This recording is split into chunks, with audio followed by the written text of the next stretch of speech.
All right, you're back in the win column. Obviously, it wasn't a conference game, but how are you feeling about the team's overall performance today? It was good.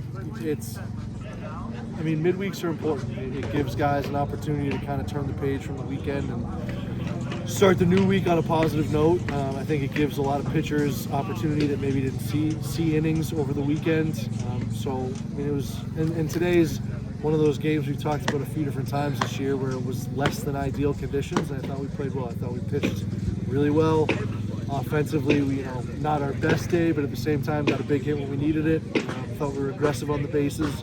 And then defensively, with the exception of one little miscue on a bunt play, I thought overall pretty good day. What do you think you're revamped outfield? Cal was great. 2 outfield assists in his first day out in left field. Really good. 2 really good throws.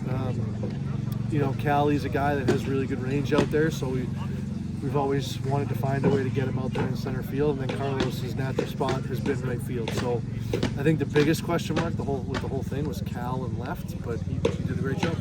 You mentioned Cal.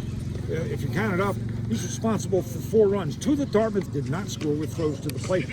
One that he scored the first run of the game, and then drove in what was the game-winning run in the 8th inning. He's, I guess, did everything you needed today. He's a tremendous player. We're lucky to have him. To have an impact freshman like that at the top of your lineup that can play multiple positions and have the kind of competitiveness and the character that he has, he's been outstanding. We always thought he was going to be really good, and we knew he was going to be an important player for us, but he's doing a great job. I like the way he took the pitch, looked a little down and away, took it to left field. What do you love about him as a hitter? I think he has the ability to hit the ball to all fields like you saw in that last inning there. He's a gap-to-gap guy where he's not trying to ever do too much. He just hits the ball where it's pitched. I think early in the year, we saw him when he was really seeing the ball well and was really hot. Hitting a lot of line drives with 2 strikes to left field. He was doing a really good job with that. And then if you make a mistake and leave it out over the plate, he has the ability to pull it, for a homer or for a double. And he's just a really, really tough hitter. Doesn't punch out a whole lot, puts the ball in play. He's a good runner, too. I think that's an underrated part of his game. On the bases, he's a good runner, has the ability to steal bags, play good defense in the outfield. So, I know at one point I want to talk about the pitching, but before we do, let's talk about your catcher. So Lozano makes a terrific tag play on the first man cut down at the plate. And then you and I have talked, and you've talked to all of us, saying he's a better left-hand hitter, but right-handed, he had a laser toward the Merrimack River today. Talk to me about him. What are the things he brings to the table? He's certainly proved me wrong because I think he is a little bit better from the left side, but he's been great righty too. What he does is he's everything you want out of the catcher position, which is why, we had all 3 of our catchers on the roster in the lineup today. Nick was behind the plate, and he's been behind the plate for us a lot of the time.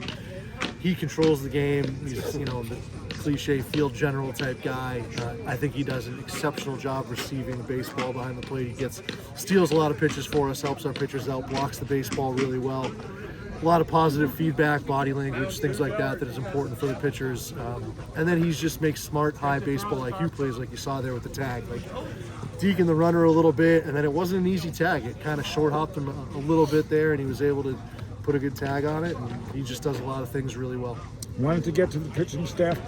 You didn't use anybody that we normally see on the weekends. You wanted to learn today about your pitching staff so that, if anything, it informs you about weekends. What did you learn about your pitchers today? I think we saw what we have expected from Evan Cornelius when we brought him in here.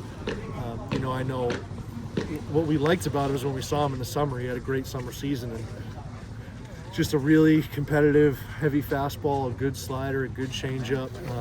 And it was good to see him back into form. And it was important for him to throw like that because we need him to be successful. And then, Kluber's a freshman who's shown glimpses. And again, it's just he was out there. He was ultra competitive. Did a really good job. Got a couple big punch outs when we needed it. Same thing with Melby, really good. And then tomorrow in the end there. That's who Frankie is. He fills it up. Everything spins a little bit, throws strikes. He just gets weak contact. So that was really good from those guys there. Did Evan go farther than you anticipated? Yeah, he hasn't gone more than 3 innings the whole year. And that was kind of the plan moving forward with him, but then he was cruising. So we said, let's send him out for the 5th. And, he got a guy out there, and then we ended up going to the bullpen, but he was really good. He did more than what we asked him. Had that mistake not been made at the plate, would you have allowed him to stay out there? I mean, I think he was getting tired. I think for a guy, again, like he hasn't thrown that many pitches yet during the year, and I think it was probably he was running out of gas anyway.